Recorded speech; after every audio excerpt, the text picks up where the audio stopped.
मेरे बाबा, आपको मैं निरंतर निहारा करूं। मेरे बाबा, छवि अंतर में अपने उतारा करूं। मेरे बाबा, छवि अंतर में अपने उतारा करूं। मेरे बाबा, आप है साथ में, आप है पास में, आप है साथ में, आप है पास में। फिर भी प्यार से तुमको पुकारा करूं। मेरे बाबा, फिर भी प्यार से तुमको पुकारा करूं। मेरे बाबा, मेरे बाबा।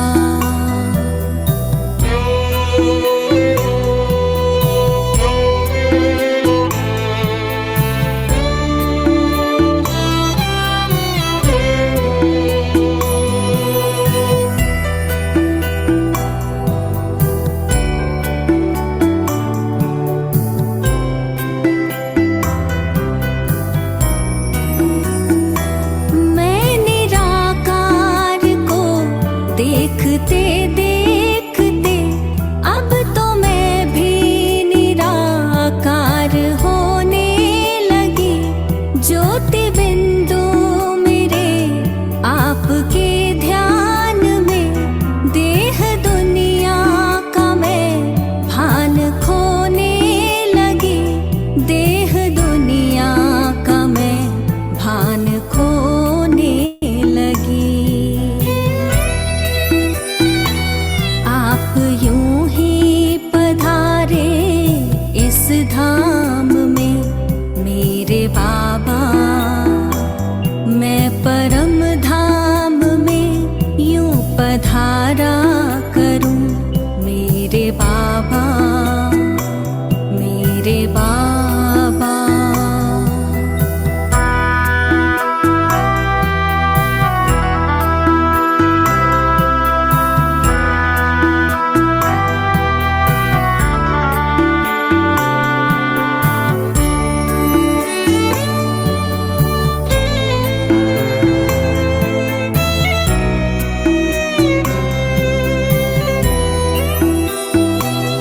आपसे दिल की ऐसी लगन है लगी। आप में ही है रहता मेरा मन मगन। आप धरती मेरे, आप मेरे गगन। आपसे मिल रहा है मुझे सुख सघन। आपसे मिल रहा है मुझे सुख सघन। आपने अपना सर्वस्व वारा सदा। मेरे बाबा, आप पर मैं भी सर्वस्व वारा करूं। मेरे बाबा, मेरे बाबा। मेरे बाबा, मेरे बाबा। शांति अनुभव करें। मैं चैतन्य शक्ति आत्मा हूँ। ये देह मैं नहीं, इस देह को चलाने वाली मैं प्रकाश का पुंज हूँ। देखें स्वयं को। भ्रुकुटी के मध्य मैं आत्मा अपने कर्मेंद्रियों की मालिक हूँ। मैं आत्मा जैसा ऑर्डर कर रही हूँ कर्मेंद्रियों को, वैसे कर्मचारी समान मुझ आत्मा के ऑर्डर का मेरी ही कर्मेंद्रियां पालन करती हुई देख रही हैं। महसूस करें, मैं आत्मा निरंतर किरणें पूरे वातावरण में बिखेर रही हूँ। मुझसे निकलती हुई चमकीली किरणें चारों तरफ फैल रही है।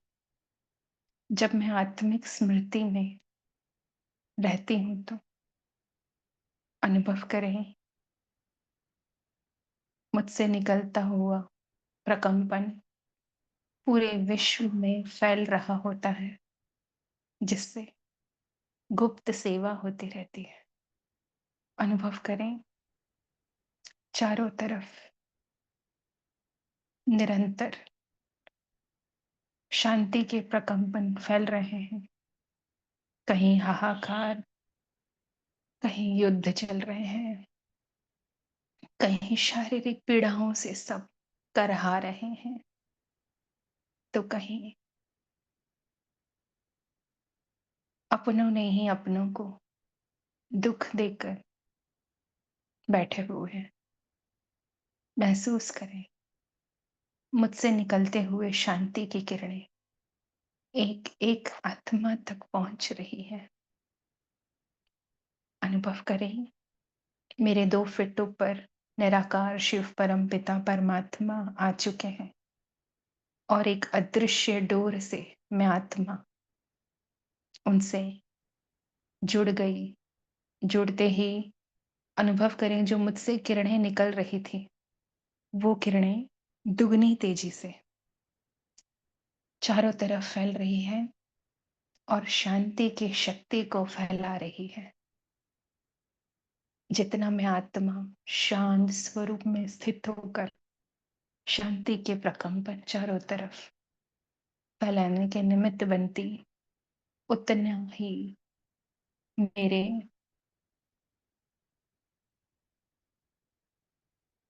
गुण शक्तियां भरपूर होते जाती। मैं आत्मा उतनी ही संपूर्ण जल्दी जल्दी बनते जाती।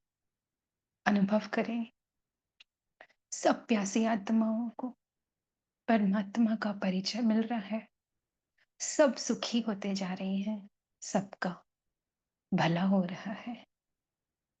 महसूस करें, अब मैं आत्मा निराकार स्वरूप में स्थित होकर अपने इस देह के कानों द्वारा देखे मीठे महा वाक्य बाबा के सुन रही हूँ। मेरे ही सम्मुख बाप दादा हाजिर नाजिर हो गए हैं। ब्रह्मा बाबा उनके मस्तक में, उनकी भ्रुकुटी में देखें शिव बाबा, ब्रह्मा माँ और शिव बाबा हमारे पिता रूप में मात पिता इकट्ठे बैठ अब आज की डायरेक्शन हम बच्चों प्रति दे रहे हैं। आज की डेट है 26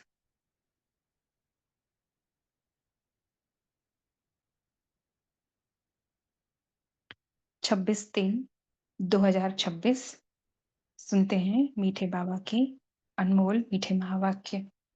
बाबा असां ॿारनि प्रति चवनि था, मिठड़ा ॿार संग दोष सां पंहिंजी संभाल कयो। बाबा चवनि था, मिठड़ा ॿार संग ॾोह सां बचाए करे पढ़ाई जे मथां पूरो पूरो ध्यानु ॾियो त कोई बि तूफ़ान अची न सघंदव। बाक़ी माया के दोष न ॾियो, माया के गुनाहगार न समझो, छोकी तव्हां अगरि संग दोष में हली था वञो त पोइ हेठि किरी पओ था। माया नथी किरायव, है न, संग तव्हांजो किराए थो। बाबा चवनि था, इन करे संग दोष सां बची करे पढ़ाई जे मथां पूरो पूरो ध्यानु ॾियो। बाबा चवनि था, प्रश्न आहे, कहिड़ी हिकु ॻाल्हि सदा ध्यान में रखो त बेड़ो पार थी वेंदो। कहिड़ी हिकु ॻाल्हि परमात्मा चवनि था सदा ध्यान में रखो त बेड़ो पार थी वेंदो। उत्तर में बाबा ने चयो, बाबा तव्हांजो जेको हुकुम, है न, बाबा जो हुकुम। ईअं ई सदा बाप जे हुकुम ते परमात्मा पिता जे हुकुम ते हलंदे रहंदव त तव्हांजो बेड़ो पार थी वेंदो। हुकुम ते हलण वारा माया जे वार खां बची वेंदा आहिनि। बुद्धि जो उन्हनि जो तालो खुली वेंदो आहे। अपार ख़ुशी रहंदी अथनि। कोई बि उल्टो कर्म न थींदो अथनि। त बाबा चवनि था जेके ॿार जी हज़ूरी कंदा आहिनि, है न, जो हुकुम बाबा चई करे जेको बि बाबा मुरली में डायरेक्शन ॾींदा आहिनि उनखे फॉलो कंदा आहिनि, त बाबा चवनि था उहे ॿार बेड़ो उन्हनि जो पार थी वेंदो आहे। उन्हनि ॿारनि जो जेके हर डायरेक्शन जो बाबा जो पालन कंदा आहिनि, है न, छोकी जेके बि बाबा डायरेक्शन ॾिना अथऊं असांजी सेफ्टी लाइ ई ॾिना अथऊं, है न। उन सां बाबा चवनि था डायरेक्शन ते हलंदे हलंदे ॿारनि जी पोइ बुद्धि बि खुली थी वञे, ऐं बुद्धि खुले थी त अपार ख़ुशी बि हुजनि थी। पोइ कोई बि पाप कर्म ॿारनि खां नथो थिए। गीत आहे तव्हांखे पाए करे असांने जहां पाए वरितोसीं, ज़मी त ज़मी आसमां पाए वरितोसीं। ओम शांति। मिठड़े मिठड़े सभिनीनि सेंटर्स जे ॿारनि ने गीत ॿुधो। सभु ॼाणूं था कि बेहद जे बाबा खां असां 5000 साल पहले मुआफ़िक विश्व जी बादशाही वठी रहिया आहियूं। कल्प कल्प असां ही वठंदा आहियूं। बादशाही वठूं था पोइ वरी गवायूं था, वरी वठूं था वरी गवायूं था। ॿार ॼाणीनि था हाणे असांने बेहद जे बाबा जी गोद वती अथसीं, उन जा ॿार ठहिया आहियूं। आहे न बरोबर ठहिया आहियो न? ॿार पुछनि था बाबा। घर वेठे पुरुषार्थ कयो था, बेहद जे बाबा सां ऊच पद पाइण जे लाइ पढ़ाई पढ़ी रहिया आहियो। अॼु जी पूरी मुरली में बाबा ने गृहस्थिन खे ऊंचो रखियो अथई। बाबा चवनि था केवल जेके सेंटर में समर्पित आहिनि, है न, उहो ई ऊंचो पद पाए सघनि, ईअं न थी सघंदो आहे, है न। गृहस्थ में बि रही करे अगरि तव्हां पवित्रता जी पालना कयो था, बाबा जे डायरेक्शन ते हलो था, त जेके गृहस्थी आहिनि उहे बि सेंटर वारनि खां तिखा वञी सघंदा आहिनि, है न। त उन्हनि जे लाइ बाबा ने इहा वाणी हलाई अथई, जेके चवंदा आहिनि कि असां गृहस्थ में पुरुषार्थ पंहिंजो नथा वधाए सघूं, है न, गृहस्थ में रही करे असां ऊंचो पद न पाईंदासीं, त उन्हनि जी बाबा ने अॼु मिसअंडरस्टैंडिंग दूर कई अथई। बाबा क्लियर मुरली में बार बार चयो अथई। त बाबा चवनि था तव्हां घर वेठे पुरुषार्थ कयो था, बेहद जे बाबा खां ऊच पाइण जे लाइ जेकी पढ़ाई पढ़ी रहिया आहियो। तव्हां ॼाणो था ज्ञान सागर, हाणे सेंटर वारनि खे त काॾे हुजनि रहंदा ई सेंटर में आहिनि, त उन्हनि जी ॿुद्धि में सेंटर वञण जो ख़्यालु एतिरो न हूंदो आहे, है न। परमात्मा पिता यादि हूंदो अथनि, लेकिन उन्हनि खां वधीक गृहस्थिन खे यादि हूंदो आहे, छोकी चईंदियूं आहिनि माताऊं कि जल्दी जल्दी कमकार लाइ पंहिंजो सेवा निपटाए असां सेंटर बि वञी करे सेवा कयूं, सेंटर में बि वञी करे ज्ञान ॿुधूं, है न। त उन्हनि जी बुद्धि सेंटर में ई लॻियल पई हूंदी आहे। त तंहिंजे करे बाबा चवंदा आहिनि कि गृहस्थिन जे बुद्धि में अगरि परमात्मा जास्ती वेठल हूंदो त पोइ ऊंच पद पाए सघंदा आहिनि, सेंटर वारनि खां बि वधीक। त बाबा चवनि था तव्हां ॼाणे वरितो अथव कि ज्ञान सागर पतित पावन सर्व जो सदगति दाता शिव बाबा असांजो पिता बि आहे, टीचर बि आहे, ऐं सतगुरु बि आहे। उन सां ई असांखे वरसा मिले थो पियो। त केतिरो पुरुषार्थ करणु खपे ऊंच पद पाइण लाइ, पुछनि था बाबा, है न, छोकी ऊंचे ते ऊंची हस्ती आहे न शिव बाबा। त ऊंची हस्ती खां ऊंचो पद प्राप्त करण जे लाइ ऊंचो पुरुषार्थ त करणो पवंदो न। अज्ञान काल में बि स्कूल पढ़ंदा आहियो त नंबरवार मार्क सां पास थींदा आहियो पंहिंजी पढ़ाई अनुसार। हुते त ईअं कोई न चईंदो कि माया असांखे विघन विझे थी। असांखे ॾाढा तूफ़ान था अचनि, ठीकु रीति पढ़ंदासीं न, बुरे संग में वञी करे फसी वेंदासीं, खेल कूद में लॻी पवंदासीं, हिन लाइ पढ़ूं बि नथा त नापास था थी वञूं। बाक़ी हिन में माया जो तूफ़ान न चवंदासीं। हाणे बाबा ने असांखे डायरेक्शन ॾिनो अथई कि पढ़ाई में ध्यानु ॾियणो आहे, ऐं अगरि असां पढ़ाई में ध्यानु नथा ॾियूं न, खेल कूद में ज़्यादा ध्यानु ॾियूं था। खेल कूद माना लौकिक पढ़ाई लाइ चवनि था बाबा। लौकिक पढ़ाई में जेको ॿार ध्यानु न ॾेई करे स्पोर्ट्स में या खेल कूद में या बाक़ी टाइम वेस्ट करण में ज़्यादा ध्यानु ॾींदो आहे त हुनजो रिज़ल्ट अफेक्ट थींदो आहे न। वैसे ई हिते बि अगरि असां पढ़ाई सुठे रीति नथा पढ़ूं ऐं दुनिया जो दारी में फाथल आहियूं, है न, त पोइ पद ऊंचो थोड़ी मिलंदो। बाक़ी इनखे माया जो तूफ़ान न चवंदासीं। बाबा चवनि था चलन ठीकु नथी हुजेव त टीचर बि सर्टिफिकेट कीअं ॾींदो, छोकी हिनजी चलन ई बद चलन आहे, चवनि था बाबा। कुसंग में ख़राब थी वियो आहे, इन में माया रावण खे दोषी करार न कयो। वॾे ते वॾो जेको माण्हू हूंदो आहे, है न, उन जा ॿार कोई जा त अॻिते चढ़ी वेंदा आहिनि, ऐं कोई जा त शराब पीअण लॻी वेंदा आहिनि। हाणे जेके पैसे वारा माण्हू हूंदा आहिनि, उन्हनि जा जेके ॿार हूंदा आहिनि, है न, लेकिन जेके पेरेंट्स सख़्ती सां रखींदा आहिनि, या जेके पेरेंट्स पाण पंहिंजे व्यवहार सां पंहिंजे ॿारनि खे परिचय ॾींदा आहिनि कि असां महिनती आहियूं, भले पैसो हूंदो तॾहिं बि महिनत कंदा, ऐं ग़लति आदतूं न हूंदनि अगरि पेरेंट्स खे, त उन्हनि जा ॿार बि पोइ हूअं थींदा। लेकिन जेके पेरेंट्स वधीक कमाए करे करे ॿारनि खे फुल छूट ॾींदा आहिनि, चवंदा आहिनि कि हा असांने कमाए वरितो अथसीं, तव्हांखे कमाइण जी ज़रूरत कान्हे, तव्हां बसि ख़र्चु कयो, उॾायो, त पोइ छा कंदो? पोइ उहो ॿार बि शराब आदि पीअण लॻी वेंदो, गंदे संग में हली वेंदो। त बाबा चवनि था पोइ हुनखे छा चईंदासीं? कपूत चईंदासीं न? त उन पढ़ाई में त ॾाढा सब्जेक्ट हूंदा आहिनि, है न। अगरि पढ़ाई न पढ़ींदो त स्पोर्ट्स में बि हुनखे कुझु उनजो थी वेंदुसि, है न, हुनजो इनकम स्पोर्ट्स में बि थी वेंदसि। स्पोर्ट्स में न त अञा खोड़ फील्ड आहिनि, लेकिन हिते त आहे हिकु प्रकार जी पढ़ाई। उते त मनुष्य मनुष्य खे पढ़ाईंदा आहिनि, ऐं हिते बाबा ने अंतर ॿुधायो अथई न, लौकिक पढ़ाई ऐं हितां जी पढ़ाई जी में, न। बाबा चवनि था हुते त माण्हू माण्हू खे पढ़ाईंदो आहे, ऐं हिते तव्हांखे भॻवानु पढ़ाए थो, न। तव्हां भॻवान जा ॿार ठहिया आहियो, त सुठी रीति पढ़ो, विश्व जो मालिक ठहिणो अथव। त ॿारनि खे त ॿार त ॾाढा आहिनि पढ़ण जे लाइ, लेकिन संग दोष में अची करे पोइ छॾे करे बि हली वेंदा आहिनि बाबा खे। इनखे ईअं न चईंदासीं कि माया जे तूफ़ान ने हुनखे घेरे वरितईं, इनखे चईंदासीं कि संग दोष में नथो पढ़े। इन में माया टीचर व बाबा छा करे सघंदो आहे? अगरि ॿारु पढ़े ई नथो त पोइ बाबा छा चईंदो? वञो पंहिंजे घर।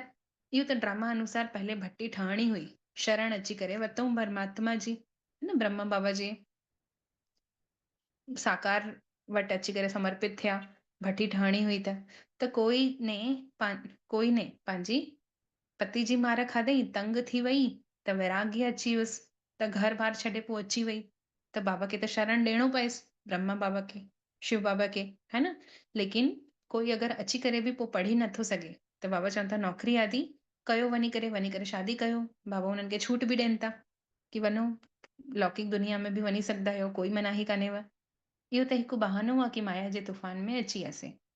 बाबा चवनि था ईअं नथा सम्झनि कि संग दोष जे कारण हाल ईअं थी वियो, असांजे अंदरि विकार ज़बरदस्त आहिनि। त इहो छो था चऊं कि माया जो तूफ़ान लॻे थो त किरी था पऊं? बाबा चवनि था पूरो मदार पंहिंजे मथां अथव। बाबा टीचर सतगुरु जे रूप में शिक्षा में ॾिए थो असांखे, त उनजी मत ते हलणो पए। नथा हलूं, ख़राब संग कयूं था, त पोइ काम विकार जो नशो चढ़ी थो वञे। देह अभिमान बि हिकु ऊंचो विकार आहे जंहिंजो नशो ॿारनि खे चढ़ी थो वञे। सब सेंटर्स वारा ॼाणनि था कि असां बेहद जे बाबा खां विश्व जी बादशाही वठण लाइ पढ़ी रहिया आहियूं। त बाबा चवनि था निश्चय कोन्हे त पोइ हिते नथा वेही सघनि, है न। पोइ अगरि नथा वेही सघनि त बाबा हुननि खे पोइ चए थो कि ॾाढा आश्रम अथव, वञी सघंदा आहियो, कोई मनाही कान्हे तव्हांखे हिते रहण जी, है न, कोई ज़रूरत कान्हे। परंतु हुते त कुझु प्राप्ति ई कोन्हे, छोकी सभिनीनि खां ऊंची मंज़िल त हिते आहे, एम ऑब्जेक्ट ई कोन्हनि हुते, न। उहे सभु नंढा नंढा मठ पंथ टाल टालियूं आहिनि, झाड़ वृद्धि खे त पाइणो आहे। हिते त पूरो कनेक्शन परमात्मा सां आहे। तव्हां मिठड़ा देवी देवता जा झाड़ आहियो, त तव्हां देवता ई ठहींदव न। त सभिनीनि खां मिठो केरु ठहंदो? जेके सतयुग जा महाराजा महारानी ठहींदा। हाणे त तव्हां सम्झो था कि जेके पहले नंबर में अचनि था उन्हनि ज़रूर सुठे रीति पढ़ाई कई हूंदी। पहले नंबर में केरु? ब्रह्मा बाबा ऐं मम्मा आया, त पोइ ज़रूर उन्हनि सुठे रीति पढ़ाई कई हूंदऊं। उहो ई सूर्यवंशी घराने में महाराजा महारानी ठहींदा। ईअं बि न कि गृहस्थ व्यवहार में रही करे अर्पणमय जीवन आहे। बाबा चवनि था अहिड़ा बि कुझु आहिनि कि जंहिंजो जेके गृहस्थ व्यवहार में रहनि था लेकिन अर्पणमय जीवन आहे। जेके सेंटर में रहनि था उहे त समर्पण बुद्धि आहिनि ई, लेकिन जेके गृहस्थ में बि आहिनि उहे बि घर में रहनि था, लेकिन सम्झनि था असां घर में महिमान आहियूं, पाण खे महिमान सम्झी पाण खे मधुबन रहवासी सम्झनि था, परमधाम वासी सम्झनि था, परमधाम खे मधुबन खे पंहिंजो घर सम्झनि था, ऐं हिन घर खे सेवा स्थान सम्झनि था महिमान आहियूं असां, त इन जो मतिलबु अर्पणमय आहिनि जीवन उन्हनि जो, ॾाढी सर्विस कंदा आहिनि गृहस्थी थी करे बि। त फ़र्क़ु आहे न, बाबा चवनि था भले जेको हिते रहे थो अर्थात सेंटर में रहे थो ऐं पढ़ाई नथो पढ़े, है न, त सर्विस बि नथो करे सघे, पिछाड़ी में थोरो पद पाए वठंदो। ॾिसण में अचे थो जेके ॿाहिरि गृहस्थ व्यवहार में रहण वारा आहिनि उहे ॾाढा तिखा वञनि था, पढ़ण में बि ऐं पढ़ाइण में बि सभिनीनि खां जास्ती तिखा त गृहस्थी आहिनि न। बाबा चवनि त सभु त गृहस्थी न चवराए वेंदा, जेकी कन्याऊं आहिनि कुमार आहिनि, है न, उहे बि त ॾाढा तिखा वञनि था, उन्हनि खे गृहस्थी थोरी चईंदासीं जंहिं विहांउ बि न कयो अथऊं ऐं जेके सेंटर में समर्पित बि कान्हनि, त बाबा उन्हनि लाइ चवनि था कि उहे त गृहस्थी न चवराए वेंदा, है न, उहे त कुमार ऐं कन्याऊं चवराए वेंदियूं, त उहे बि ॾाढो ऊचो पद पाए सघंदा आहिनि। बाबा चवनि था पहले त जेके वानप्रस्थी हूंदा हुया 60 साल खां पोइ पंहिंजे ॿारनि खे पंहिंजो ज़मीन जाइदाद सभु ॾेई करे वानप्रस्थ में हली वेंदा हुया, साधू आदि जे संग में वञी करे रहंदा हुया जंगलनि में। अॼुकल्ह त एतिरो तमो प्रधान थी विया आहिनि कि मरण ताणी बि धंधे आदि खे नथा छॾनि। अॻे त 60 साल में वानप्रस्थ अवस्था अची वेंदी आहिनि, बनारस में वञी करे रहंदा हुया। हिते त ॿारनि में सम्झो अथऊं कि वापसि कोई वञी नथो सघे, सदगति त पाए न सघंदो, बाबा ही मुक्ति जीवन मुक्ति दाता आहे, उहो बि सभु जीवन मुक्ति के नथा पाइनि, है न, बाबा ही मुक्ति जीवन मुक्ति दाता आहे। ॼाणनि था कि बाबा जीवन मुक्ति दाता आहे लेकिन तॾहिं बि संपूर्ण समर्पित नथा थियनि ऐं जीवन मुक्ति के नथा पाइनि हर कोई त मुक्ति में ई हली था वञनि बसि।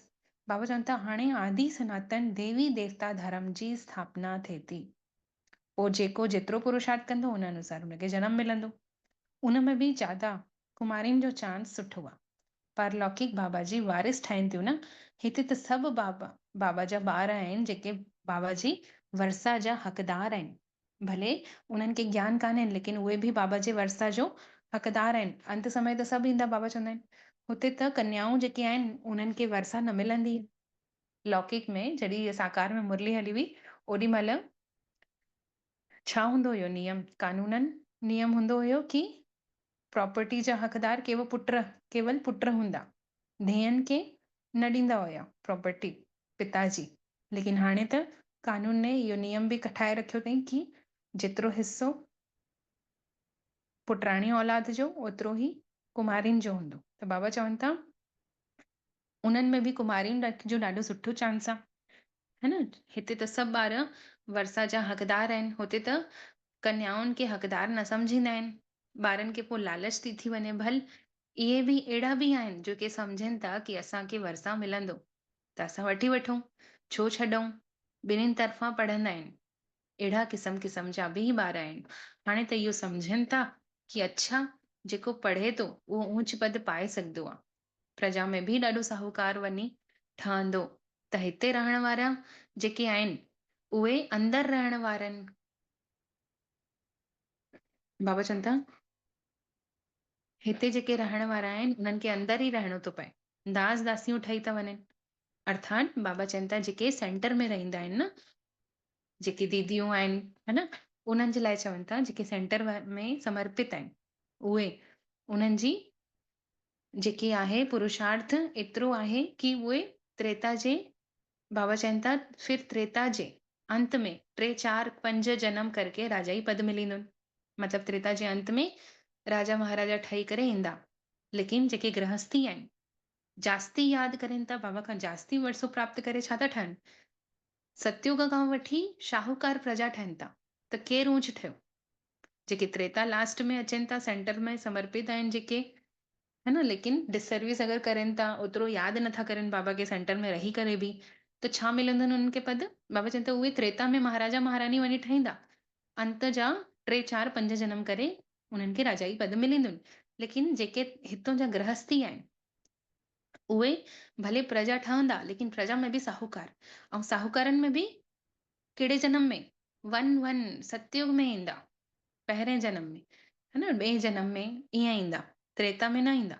त बाबा चवनि था उन्हनि खां जेके राजा ई पद पातऊं सेंटर में अंदरि रहण वारा जेके आहिनि, उन्हनि जेके त्रेता जे अंत में राजाई प्राप्त कयूं, उन्हनि खां त सुठा सतयुग जा साहूकार आहिनि। गृहस्थ व्यवहार में रही करे साहूकारी पद पाए वरितो अथऊं। कोशिश करेनि था कि असां राजाई पद पायूं, परंतु अगरि खिसकी था पवनि त प्रजा में बि सुठो पद था पाए वठनि पुरुषार्थ करे। त बाबा चवनि था इहो बि ऊच पद ठहियो, है न, इहो बि ऊच पद आहे। हिते रहण वारनि खां त ॿाहिरि रहण वारा ऊचो पद पाए सघंदा आहिनि। पूरो मदार आहे पुरुषार्थ ते। पुरुषार्थ कॾहिं कंहिंसां लिकी न सघंदो आहे। प्रजा में बि जेके वॾे ते वॾो साहूकार हूंदो, उहो लिकाए ई न सघंदो। ईअं न कि कोई ॿाहिरि रहण वारो कम पद पाईंदो, पिछाड़ी में राजा ई पाईंदो। अच्छा, पोइ प्रजा में शुरू खां वठी करे ऊच पद पाइण सुठो? पुछनि था बाबा। त पिछाड़ी में राजाई पद पाइण खां सुठो प्रजा में शुरू खां वठी ऊच पद पायूं। त गृहस्थ व्यवहार में रहण वारा एतिरे माया जे तूफ़ान में न ईंदा आहिनि, लेकिन हिते रहण वारा अर्थात सेंटर में रहण वारनि खे तूफ़ान ॾाढा ईंदा आहिनि। अॼु सेंटर में बहन जी जॾहिं मुरली हलाए पई क्लास में, त इहा लाइन पढ़ी करे उन्हनि पंहिंजो उन्हनि पुछियईं सभिनीनि खां कि कहिड़ा तूफ़ान माया जा सेंटर वारनि खे ईंदा आहिनि जेके गृहस्थीनि खे न ईंदा आहिनि। त कंहिंने कुझु जवाबु ॾिनो। त दीदी ने चयईं कि उत्तर में कि सेंटर वारनि खे माया कीअं ईंदी आहे, मतिलबु कोई समर्पित थी करे ॾाढो समय थी वियो आहे, कोई भेण खे 20-25 साल खां समर्पित आहे, कोई भेण हाणे समर्पित थी आहे, ऐं हाणे समर्पित थियण सां लास्ट सो फास्ट ऐं विशेषता ज्यादा हुजण जी वजह सां उनखे एंकरिंग करण जो मौक़ो मिलंदो आहे, है न, या फिर कोई चांस सुठी मिली वेंदी आहे सेवा जी, त उनखे अॻिते कंदियूं आहिनि दीदी जन, जेके विशेषता हूंदी आहे जंहिंजे अंदरि, त पोइ उन्हनि खे अॻिते कंदियूं आहिनि। त जेके अॻिते थी वेंदा आहिनि त वरी पोइ जेके ॾाढे समय खां समर्पित आहिनि, है न, पोइ उन्हनि खे रीस थींदी आहे कि असां त ॾाढे समय खां आया आहियूं ऐं हाणे हे आई आहिनि हे जन, हिननि खे हाणे चांस मिली वियो त असां सां त ॾाढो ग़लति थो थिए। त ईअं सोचे करे रीस जे चक्कर में छा थींदो आहे, माया जा तूफ़ान ईंदा अथनि। त बाबा चवनि था कि हिते रहण वारा जेके आहिनि, सेंटर में रहण वारा, हुननि खे माया जा तूफ़ान ज्यादा ईंदा आहिनि गृहस्थीनि खां, है न। ऐं छा हिकिड़ो अञा पॉइंट बाबा ने मां आत्मा जे द्वारा बि महसूस कई कि जेके सेंटर में अचनि थियूं, हिते त असांजा हिकु ई संस्कार, हिकु ई घर, हिकु ई खून संबंधी जेके आहियूं, घर में जेके रहूं था, है न, हिकु ई खून आहिनि, ॿार आहिनि, पंहिंजा ई आहिनि, ऐं संस्कार हिकिड़ा, भाषा हिकिड़ी, ॿोली हिकिड़ी, हिक ई के मञूं था।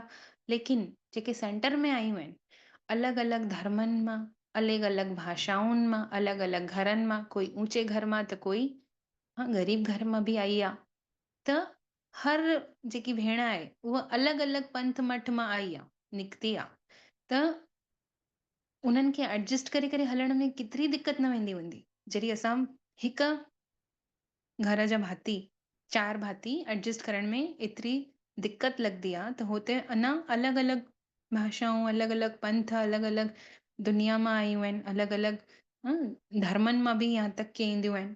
त बाबा चवनि था कि उन्हनि खे ज्यादा माया ईंदी आहे। हिमत कयो था अगरि कि असां शिव बाबा जी शरण में वेही रहूं, परंतु संग दोष में न पइजी था वञूं, त पोइ हिमत छुटी थी पएव। पिछाड़ी में सभु पतो पइजी वेंदो, साक्षात्कार थींदव कि केरु कहिड़ो पद पाईंदव। नंबरवार पढ़ाई आहे न, कोई त सेंटर साप ई हलाईंदो, पाण ई चलाईंदो आहे, हलाईंदो आहे। काथे त सेंटर हलाइण वारा बि घटि पद पाईंदा आहिनि, ऐं जेके सेंटर में पढ़ाई पढ़ण वारा ईंदा आहिनि उहे तिखा थी वेंदा आहिनि। पूरो पुरुषार्थ ते मदार आहे। ईअं न कि माया जो तूफ़ान अचनि थो, न, पंहिंजी चलन ठीकु कोन्हनि। सेंटर में रही करे बि अगरि बाबा चवनि था भेनरूं अगरि चलन ठीकु कान्हे त डिससर्विस थिए थी, त आतुर ई अञा हेठि पद थो मिली वञे। त श्रीमत ते नथी हलनि कोई अगरि, है न, गृहस्थीनि लाइ बि चवनि था कि जेके श्रीमत ते नथा हलनि त सम्झनि था कि माया खाई वई, लेकिन बाबा चवनि था माया न, उहे तव्हांजी लापरवाही आहे, तव्हांजो संग दोष अथव जो तव्हांखे हेठि किरे थो। लौकिक में बि ईअं थींदो आहे न, बाबा चवनि था टीचर ऐं माता पिता जी मत ते कोई ॿार न हलंदो आहे त छा थींदो आहे, छा थींदो आहे, वञी करे संग दोष में पई ख़राब थी पवंदो आहे। त बाबा चवनि था पोइ नापास थी वेंदो आहे। ईअं त न चईंदासीं कि माया जे तूफ़ान खाईअसि हुनखे, ईअं चईंदासीं न कि पंहिंजी मूर्खता ने खाईअसि हुनखे। डायरेक्शन ते न हलो माता पिता जे टीचर जे त फेल थी वियो। त अहिड़ी चैलेंज सां नापास थी वियो। ॾाढनि खे त ॾाढी लालच हूंदी आहे, कोई त क्रोध में, कोई त चोरी जी आदत में पविल हूंदो ई आहे, ज्ञान में हलंदे हुए बि। त आख़िरी में सभिनीनि खे पतो पइजी वेंदो कि फलाणे ने कॾहिं विकारनि खे छॾियईं ई कोन, कि फलाणे ने ज्ञान में अची करे बि चोरी जी आदत कॾहिं छॾियईं ई न। लास्ट में बाबा सभु साक्षात्कार कराईंदा, पोइ शर्म ईंदी। फलाणे फलाना अहिड़ी अहिड़ी चलन जे कारण हली वियो, सम्झो वेंदो आहे कि शूद्र कुल जो ठही वियो। उनखे पोइ वरी ब्राह्मण न चईंदासीं, पोइ उहे वञी करे शूद्र ठही था वञनि, पढ़ाई था छॾे रखनि। थोरो बि ज्ञान अगरि ॿुधनि था त प्रजा में ज़रूरु ईंदा। वॾे ते वॾो झाड़ आहे न इहो। बाबा चवनि था थोरो बि केरु हिते शिव बाबा अखर बि अची ॿुधे थो न, प्रदर्शनी में बि, हाणे कोरबा में बि नवरात्रा हलनि था त झांकी लॻाई अथऊं, जिते काली बाड़ी आहे, काली माँ जे मंदिर आहे, उते झांकी लॻाई अथऊं। झांकी सां गॾु गॾु अॼु उते एॾी सेवाऊं प्रदर्शनी लॻाई अथऊं। भाइरनि भेनरुनि खे चयो अथऊं कि वञी करे उते थोरी थोरी सेवा कयो, बाबा जो परिचय ॾियो कि इहे जेके नव देवियूं आहिनि इहे केरु आहिनि वास्तव में, जंहिंजी पूजा उपासना हाणे असां कयूं था, उहे वास्तव में केरु आहिनि। त बाबा चवनि था पोइ काथां न काथां कोई न कोई निकिरी पवंदो, है न। देवी देवता धर्म जा हूंदा त पंहिंजे धर्म में अची कन्वर्ट थी वेंदा। ऐं ॾाढा आहिनि पोइ जेके वंडर खाईंदा, है न। लेकिन बाबा चवनि था थोरो सो बि ॿुधंदा त छा थींदो, पंहिंजे धर्म में मुक्ति पाईंदा, ऊच पद पाईंदा, है न। भले सतयुग शुरू खां न ईंदा, लेकिन पंहिंजे धर्म में अची ऊच पद पाईंदा। जीअं रामकृष्ण परमहंस, स्वामी विवेकानंद आ, त इहे केरु आहिनि? इहे बि वॾा ऊचा धर्म गुरू आहिनि न। त पंहिंजे धर्म में अची उन्हनि ने ऊच पद प्राप्त कयो। जीअं जीसस क्राइस्ट आहे, जीअं गुरु नानक देव जी आहे। त इहे सतयुग स्टार्टिंग में न ईंदा, छोकी इन्हनि ने ज्ञान पूरी रीति सां न खयूं संगम युग ते। त उन्हनि खां बि श्रेष्ठ असां आहियूं, सोचो। त बाबा चवनि था तव्हांखे हाणे हिते लक्ष्य मिलियो अथव, बाबा तव्हांखे साक्षात्कार कराए थो कि अची करे पंहिंजे लक्ष्य खे सम्झी करे बाबा खे यादि कयो, शांतिधाम खे यादि कयो त पंहिंजे धर्म में ऊच पद पाए वठंदव। उन्हनि खे त जीवन मुक्ति मिलणी ई कान्हे, जेके बाबा चवनि था पंहिंजे धर्म में ऊच पद पाईंदा। मतिलबु जेके जीसस क्राइस्ट हुया, गुरु नानक देव जी हुया, उहे शांतिधाम खे यादि करे अंत में ज़रूरु ईंदा बाबा जे ज्ञान में, है न। लेकिन ज्ञान में अची करे बि समय ओॾी महिल ॾाढो घटि हूंदो त थोरो ई यादि कंदा त पोइ ऊच पद त पाईंदा, लेकिन पंहिंजे धर्म में। कॾहिं कॾहिं त्रेता खां पोइ, द्वापर युग जे शुरू में। लेकिन जीवन मुक्ति उन्हनि खे न मिलंदी, सतयुग त्रेता में उहे न ईंदा, दिलि लॻंदनि ई कोन, है न। छोकी उहे पहिरीं पहिरीं आत्माऊं द्वापर युग में ई पहिरीं आत्माऊं हेठि लथियूं, तॾहिं उन्हनि जो एतिरो नालो मान न शान अथनि। अॼु बि जंहिंजी सभु क्या छा था करनि, महिमा करनि था, त उहे महान आत्माऊं हुयूं। त बाबा चवनि था सची दिलि उन्हनि खे उन्हनि जी लॻंदी ई कान हिन यज्ञ सां, तॾहिं त पिछाड़ी में ईंदियूं जेके ॿिए धर्मनि में कन्वर्ट थी वियूं आहिनि आत्मा हाणे, है न। त उन्हनि जो सची दिलि परमात्मा सां न लॻंदी, त सोचो असां उन्हनि खां बि श्रेष्ठ आहियूं, छोकी असांजी सची दिलि लॻियल आहे न। त बाबा चवनि था ॾाढा सेंटर्स अहिड़ा बि आहिनि जंहिंमें पढ़ाई ते अटेंशन ई नथा ॾियनि ॿार, त सम्झो वेंदो आहे कि ऊच पद ई न पाए सघंदा।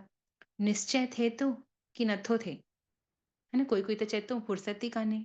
बाबा चवनि था तक़दीर में ई कान्हे त चवनि था फुर्सत कान्हे, इहो कमु आहे उहो कमु आहे। अगरि तक़दीर में हुजे न त ॾींहं राति पुरुषार्थ करण लॻी पइजी वञनि, हलंदे हलंदे संग बि ख़राब थो थी वञनि, ग्रहचारी बि वही थी रहनि।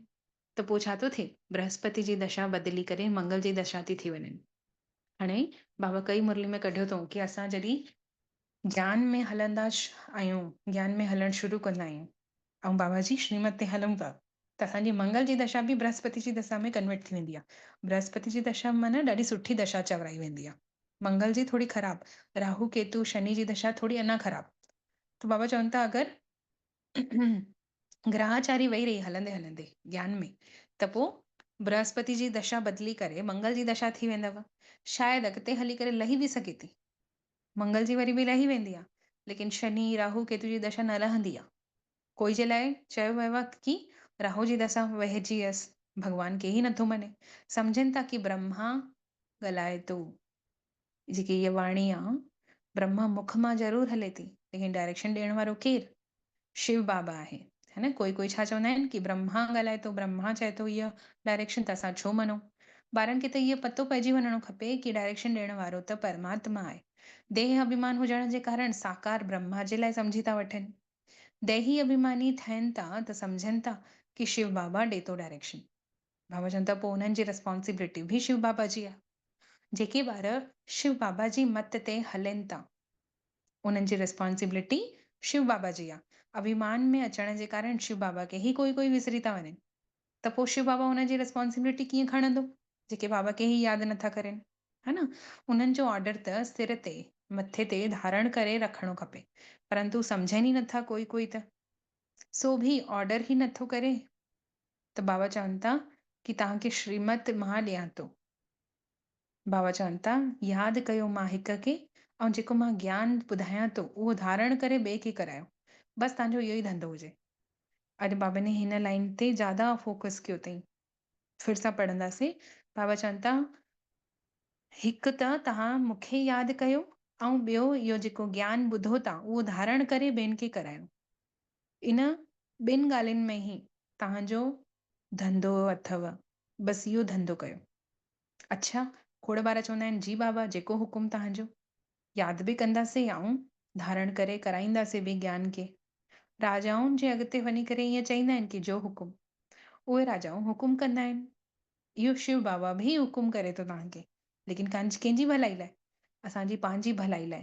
त बाबा चवनि था घड़ी घड़ी चवणु खपे जो हुकुम शिव बाबा, त जीअं तव्हांखे ख़ुशी थींदव जो हुकुम शिव बाबा चवंदव त। सम्झनि था शिव बाबा हुकुम ॾे थो त ख़ुशी रहंदी, है न, यादि रहे थो शिव बाबा जी त बुद्धि जो तालो खुली थो वञे। ऐं अगरि ब्रह्मा खे ॾिसनि था साकार में त पोइ बुद्धि खे तालो थो लॻी वञेनि। शिव बाबा चए थो इहा प्रैक्टिस पइजी वञेव त बेड़ो पार थी वञेव। ब्रह्मा जे भ्रुकुटी में शिव बाबा खे ॾिसण जी अगरि प्रैक्टिस थी वञे त बेड़ो पार थी वञे, परंतु इहा डिफिकल्टी आहे। घड़ी घड़ी माया विसारे थी रखे। ईअं न चईंदासीं कि माया विसारे थी, घोड़ा ॾियणु चवंदा आहिनि घड़ी घड़ी माया विसारे थी रखे, परंतु बाबा चवनि था ईअं न माया विसारे थी। उल्टो सुल्टो कर्म करण जे कारण तव्हां विसरी था वञो बाबा खे, है न, कोई न कोई ग़लती करे था वठूं त बाबा भुलिजी थो वञे। है न, छा जेका चवंदा आहिनि कि जेके ब्राह्मण जीवन जी सजाऊं आहिनि, जॾहिं योग न लॻंदो आहे, उहा ॾाढी वॾी सजा आहे। है न, बाक़ी कोई ईअं स्थूल सजा न मिलंदी। अगरि ज्ञान में आहियूं, योग करणु वेहूं था, लेकिन योग नथो लॻे, त हुन खां वॾी सजा कोई ज्ञान खे आहे ई कोन। ज्ञान में हलूं था लेकिन योग नथो लॻे त के ॾाढी वॾी सजा आहे इहा त, है न, छोकी ज्ञान में जेको हले थो उहो योग में आहे, ऐं योग जंहिंजो लॻे थो त उहो अति इंद्रिय सुख जी अनुभूति कंदो। लेकिन ब्राह्मण ठही करे बि जेको अति इंद्रिय सुख जी अनुभूति नथो करे त हुनजो योग बि नथो लॻे, छोकी कोई न कोई पाप कर्म सूक्ष्म में थींदा था रहनि। है न, त बाबा चवनि था ॾाढी कन्याऊं आहिनि जंहिंखे ज्ञान त ॾाढो सुठो आहे, परंतु योग ई कान्हे, त उन्हनि सां विकर्म विनाश बि नथो थियनि। ईअं ॾाढा सुठा सुठा ॿार आहिनि जेके योग में बिल्कुलु ई कान्हनि, ज्ञान ॾाढो सुठो ॿुधाईंदा आहिनि लेकिन यादि ई नथा करनि। चलन सां सम्झ में अची वेंदो आहे कि योग में ई कान्हनि, त पोइ वरी पाप कर्म रहिजी था वञनि। त पाप कर्म अगरि रहिजी था वञनि, यादि सां कटजनि नथा, त पोइ भोगणा भोगणे थी पए। इन में तूफ़ान आदि जी त ॻाल्हि ई कान्हे। सम्झो कि मुंहिंजी ई भुल आहे, मां ई श्रीमत ते नथी हलां, तॾहिं त मूंखे भोगना भोगणी पए थी। है न, बाबा चवनि था हिते तव्हां आया आहियो राजयोग सिखणु, प्रजा योग नथा सिखो। हिकु माता आहे उहा घर में प्याज लहसुन न खाईंदी आहे, लेकिन ॿाहिरि वेंदी आहे त प्याज लहसुन खाईंदी आहे। त पोइ चवंदी आहे कि बाबा मूंखे पोइ वरी खाइण खां पोइ हिकु ॿ ॾींहं खां पोइ हुनजी तबियत एतिरी ख़राबु थी वेंदी अथसि त चवंदी आहे बाबा मूंखे सजा ॾे थो। बाबा सजा ॾियण वारो कान्हे, लेकिन है न, लेकिन असां ही अगरि डिससर्विस कईसीं, बाबा जी हुकुम जो पालन न कयोसीं, डायरेक्शन ते न हलियासीं, त पोइ ऑटोमेटिक छा थींदो आहे, असांखां ग़लती थींदी आहे। न, डायरेक्शन पालन न कयोसीं त ग़लती थी वई असांखां, त हुनजी त पोइ यादि बि नथा, यादि योग नथो लॻे, त योग नथो लॻे त सजाऊं घटि नथी थियनि, सजाऊं घटि नथी थियनि त छा थो थिए, त भोगना त भॻणी पवंदी न। त मात पिता त पंहिंजे ॿारनि खे प्रेम सां ई ॾिसंदो, प्रेम त भरपूर ॾींदो, बसि असांजे में अंतर आहे खाइण में। बाबा चवनि था तव्हांजे साम्हूं हाणे मात पिता जे रूप में ब्रह्मा मां ऐं शिव बाबा अथव, त उन्हनि खे फॉलो कयो त गद्दी नशीन थी वेंदव। है न, इहे लक्ष्मी नारायण जेके आहिनि इन्हनि जो त पक्को आहे न की इहे ब्रह्मा सरस्वती ही लक्ष्मी नारायण वञी ठहींदा, त फॉलो मदर फादर कयो। ॿिया धर्म वारा मदर फादर न चईंदा आहिनि, उते त फादर खे ई मञींदा आहिनि। हिते त ॿई आहे, गॉड त आहे क्रिएटर, मदर भी गुप्त राज आहे। माँ बाप पढ़ाइनि था न हिते साक्षात, सम्झाइनि था की ईअं न कयो ईअं कयो। मुरली में केतिरी सुठी, कॾहिं ईअं सोचियो ई न हुयो की केरु अची करे असांखे अहिड़ी मत ॾींदो।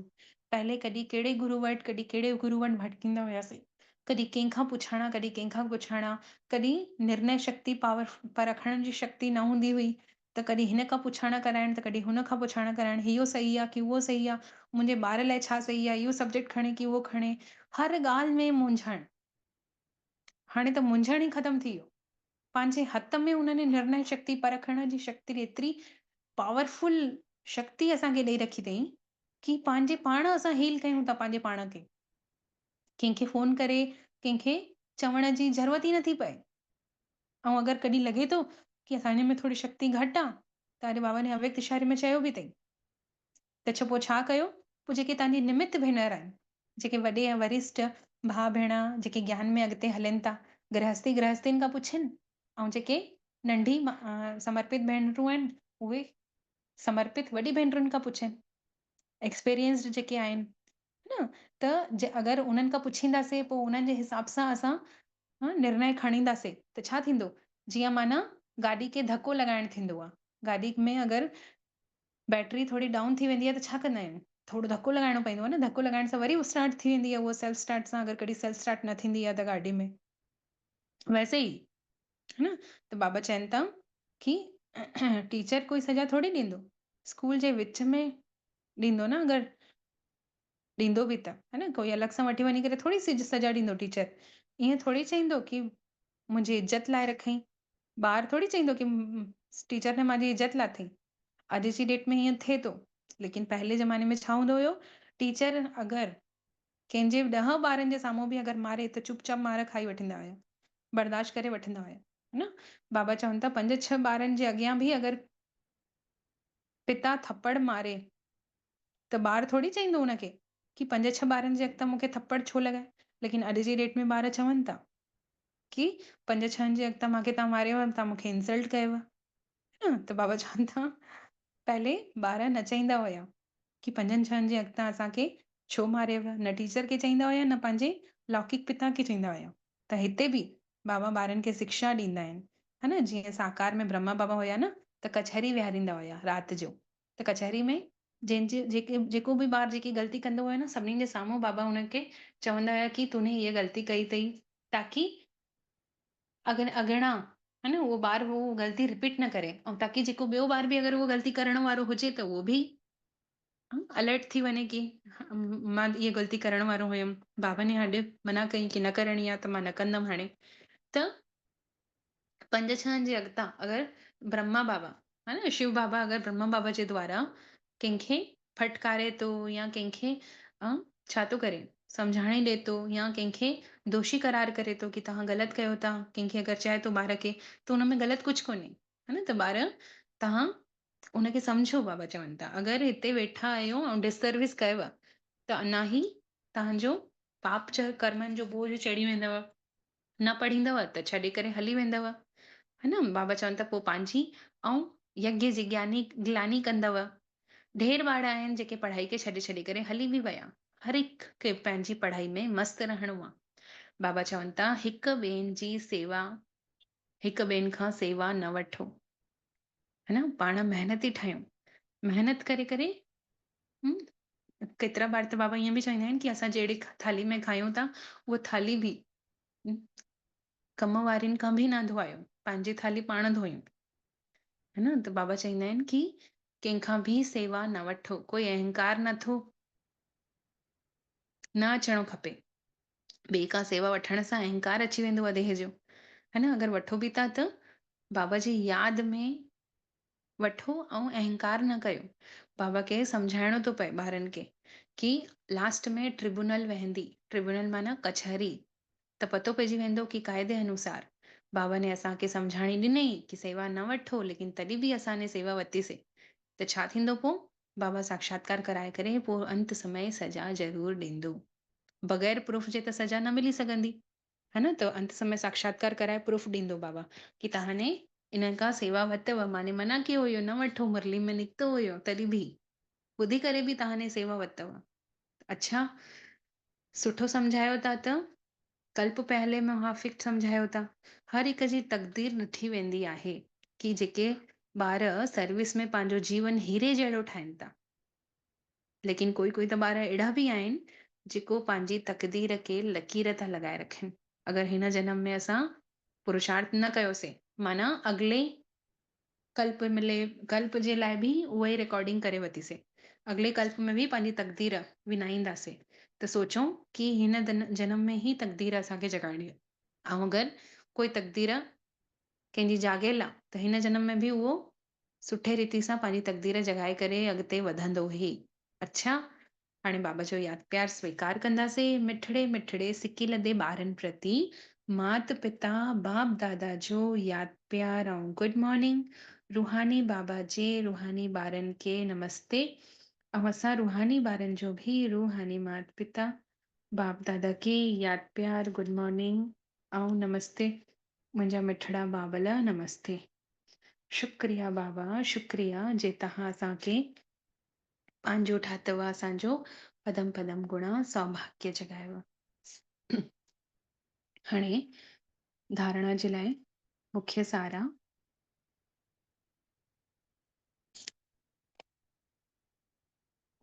पहिरियों, बाप टीचर सतगुरु जे द्वारा जेकी असांखे शिक्षाऊं मिलनि थियूं उन्हनि ते पूरो रीति सां सुठे रीति सां हलणो आहे। माया जे दोष में माया खे दोष न ॾेई करे पंहिंजी कमियुनि जी जांच करे उनखे कढणो आहे। ईअं न की माया हेठि किराए थी, न, असांजा पुराना संस्कार आहिनि जो असांखे हेठि किराईंदा आहिनि, असांजी आदतूं आहिनि, असांजो विकारनि जे प्रति आकर्षण आहे जो असांखे हेठि किराए थो। माया खे दोष न ॾियो, बाबा चवनि था। बाबा न ॿई पासा ॻाल्हाईंदा आहिनि। ॾिसंदा आहिनि न, जॾहिं ॿार माया खे दोष ॾियनि था तॾहिं चयो अथऊं अॼु की माया खे दोष न ॾियो, तव्हांजी कमियूं तव्हांखे हेठि किराइनि थी। ऐं कॾहिं कॾहिं चवंदा आहिनि की वीचारा ॿार मुंहिंजा निर्दोष आहिनि, माया हेठि खीचे थी रखनि टंग, है न? त अॼु जी मतली जे हिसाब सां जेको पॉइंट फिट आहे ॿारनि जे मथां, बाबा ने उहो कढियो अथई। बाबा ने चयो अथई की माया खे दोष न ॾियो की माया हेठि किराए थी। तव्हांजी पंहिंजी कमियूं कमज़ोरियूं, तव्हांजा जेके संग दोष अथव उहे तव्हांखे हेठि किराइनि था, त उन्हनि खां पंहिंजी जांच कयो, संभाल कयो। ॿियो आहे अहंकार जो त्याग करे पंहिंजी पढ़ाई में मस्तु रहणो आहे। कॾहिं बि ॿिए खां सेवा न वठणी आहे। अहंकार जो त्याग करे पंहिंजी पढ़ाई में मस्तु रहणो आहे, कॾहिं बि ॿिए खां सेवा न वठणी आहे। संग दोष सां ॾाढी ॾाढी संभाल करणी आहे। हाणे अनुभव कयूं निराकार शिव बाबा परमधाम मां, हिन घर में, हिन सेवा स्थान में अची विया आहिनि। ॾिसूं ब्रह्मा जी प्रकृति में निराकार शिव बाबा अची पूरे घर में प्रकाश ई प्रकाश बिखेरनि था। घर जी हिक हिक दीवार प्रकाशमय थी वई आहे। घर जी हिक हिक सामग्री, हिक हिक पदार्थ, खाद्य पदार्थ, पेय पदार्थ, सेवन योग्य पदार्थ, ऐं हर हिकु शइ जेकी असां घर जी यूज़ कयूं था डे टू डे लाइफ में, हर हिकु शइ, अलमारी, पलंग, कपड़ा, ॾिसूं हर हिकु शइ में परमात्मा जी किरणा पवंदी थी वञे। हर हिकु वस्तु शुद्ध पवित्र थी थिए। खाइण जी वस्तु भी, भंडारा बाबा जा ॾे ई ॾिनल आहिनि, भरपूर थियनि था। उन्हनि में परमात्मा जी किरणा पई उन्हनि खे शुद्ध ठाहिनि थियूं। जीअं बि इहो अन्न हिन घर ताईं पहुचो, केतिरी आत्माउनि खे अगरि जाने अनजाने दुख ॾेई करे बि आयो आहे त परमात्मा जी किरणा इन अन्न में विझी करे अन्न खे शुद्ध ठाहे रखो। दुख खां मुक्त कयूं उन किसाननि जे खून पसीने जी मेहनत खे सराहंदे हुए असांजे घर ताईं इहो अन्न पहुतो आहे, इन जो ॾाढो मान कयूं, बिल्कुलु बि बर्बाद न कयूं। इहो यज्ञ जो आहे ऐं यज्ञ जो हिकु कणो दाणो बि नुक़सान न कयूं, महसूस कयूं। परमात्मा जी हीअ भंडारी आहे, इनखे जॾहिं बि यूज़ कयूं परमात्मा पिताजी समझी करे उन खां परमिशन वठी करे यूज़ कयूं। मां ट्रस्टी आहियां, इहो मुंहिंजो सेवा स्थान आहे। इहे घर जा भाती ठाकुर आहिनि जंहिंजी सेवा अर्थ मां आत्मा हिन घर में आई आहियां। महसूस कयूं परमात्मा पिता जे अचण सां उन्हनि जी किरणा चारों तरफ़ फैलिजी करे मूंखे देह अभिमान खां मुक्त करे रखे ऐं अनुभव कयूं मुंहिंजो लाइट जो देह थो ॾिसण अचे। मां आत्मा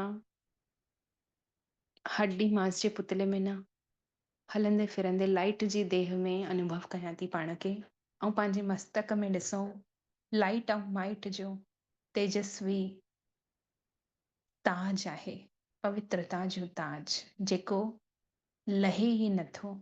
आजीवन हाणे मां हिनखे धारण करे वेहंदमि।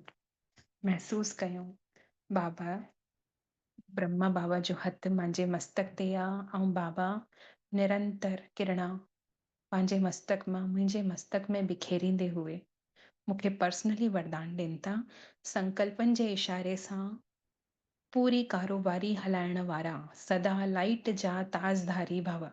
संकल्प जे इशारनि सां पूरो कारोबार हलाइण वारा सदा लाइट जे ताजधारी भव।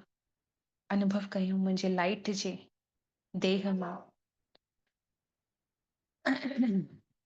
ईअं प्रकाश ईअं किरणा निकिरनि थियूं जो मां संकल्प कयां थी उहा घर जी हिकु हिकु आत्मा ताईं पहुची थी वञनि। घर में आयल कोई महिमान या कोई कमकार लाइ बि आयो आहे त अनुभव कयूं संकल्प जी शक्ति सां मुंहिंजा संकल्प उन्हनि ताईं पहुचनि था बिना ॻाल्हाए। अनुभव कयूं मुंहिंजी संकल्प शक्ति में परमात्मा जी किरणा पई एतिरा पावरफुल थी विया आहिनि मुंहिंजा साइलेंस जा संकल्प। ॾाढी नंढी ऐं घटि सोच हले थी त उहो संकल्प एतिरो पावरफुल थो थी वञे कि साम्हूं वारो ताईं पहुची थो वञे। पूरो कमु सवले रीति सां घर जो हले थो पियो। मां केवल संकल्प मात्र सां घर जो हर कर्म कयां थी पई ऐं करायां थी पई। घर जा भाती मुंहिंजे केवल संकल्प करण सां ई मुंहिंजे मन जी ॻाल्हि सम्झी था वञनि ऐं उन ई अनुसार ॿार पढ़ाई बि पढ़नि था। घर में उन ई अनुसार शिष्टाचार आदर प्रमाण परमात्मा खे यादि करे हलनि था। डिटेल में बाबा चवनि था जेके ॿार सदा लाइट रहंदा आहिनि उन्हनि जा संकल्प ऐं समय कॾहिं व्यर्थ न वेंदा आहिनि। उन्हनि जा संकल्प जेके निकिरंदा आहिनि उहे सिद्धि स्वरूप हूंदा आहिनि। उहे ज़रूर सिद्ध थींदा आहिनि। जीअं ॻाल्हाइण सां कोई ॻाल्हि स्पष्ट थींदी आहे वैसे ई संकल्पनि सां पूरो कारोबार हलंदो आहे उन्हनि जो। जॾहिं अहिड़ी विधि अपनाए वठो तॾहिं चईंदासीं कि साकार में सूक्ष्म वतन अची वियो। इन जे लाइ पहले साइलेंस जी शक्ति खे जमा कयो ऐं लाइट जा ताजधारी ठहो। स्लोगन आहे इन दुख धाम खां किनारो करे वठो त कॾहिं दुख जी लहर अची ई कोन सघंदी। इन दुख धाम खां किनारो करे वठो। इहो दुख धाम आहे हर आत्मा मां एक्सपेक्टेशन न रखणी आहे, सिर्फ़ु बाबल मां एक्सपेक्टेशन रखूं, बाबा मां उम्मीद रखूं, छोकी निस्वार्थ प्रेम केवल बाबा ई ॾेई सघंदो आहे, है न। बाक़ी असां उम्मीद रखंदा आहियूं देहधारियुनि खां त दुखी थी वेंदा आहियूं। त बाबा चवनि था हिन दुखधाम खां किनारो करे वठो त कॾहिं दुखी थींदव ई न। इहो अव्यक्त इशारे जो पॉइंट आहे। निश्चय जे फाउंडेशन खे मज़बूत करे सदा निर्भय ऐं निश्चिंत रहो। डिटेल में बाबा ने चई जीअं कार में बैटरी जॾहिं थोरी ढिली थी वेंदी आहे त कार पंहिंजे पाण खे न हलाईंदी आहे, ॿिए खे उनखे धक्को ॾियणो पवंदो आहे। ईअं ई जॾहिं आत्मा में जहिड़ी आत्मा में असांखे विश्वास आहे, सम्झूं था की हिन खां असांखे मदद मिलंदी, त पंहिंजो मन जी ॻाल्हि हुनखे ॿुधाए करे उन खां थोरो सहयोग वठी करे अॻिते वधणो आहे। ईअं न की मन में कोई संशय अचे त उहो संशय धीरे धीरे विकराल रूप धारण करे वठे।